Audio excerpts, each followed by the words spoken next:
Coming into the 49th Annual Bayou Classic, Grambling and Southern both had 24 wins apiece. But after today's 34-17 win for the Jaguars, it's Southern who now has the edge. Welcome inside Caesar Superdome. I'm Sam Rothman. He's John Sartori. And John, it really looks like Grambling had the edge in the first half. It sure did. And I think the Tigers played a nearly perfect first half. Aside from some turnovers in the second quarter, that's the problem, is that they played a nearly perfect first half and still went into halftime trailing 14-10, because when it came down to it, the defense played an excellent first 30 minutes of football but couldn't get off the field inside the final 2 minutes. Southern takes the lead going into the half, and we saw it again. Penalties and turnovers. Only 6 penalties, but for 65 yards. And then Southern scores 2 defensive touchdowns. That's all in the second half. But Coach Hugh Jackson, he liked what he saw in the first half.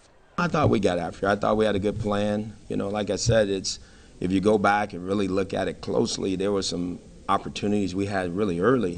If we could finish them in a different game, and we just couldn't.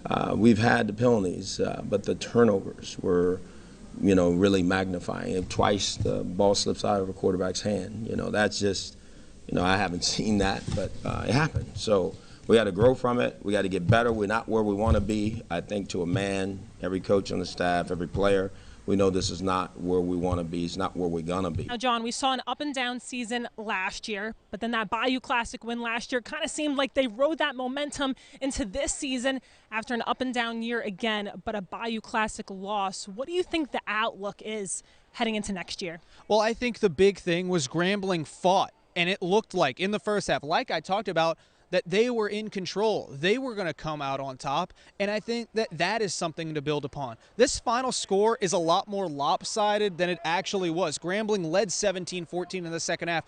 A late pick six makes this final 34-17. But this was one of the better games Grambling played.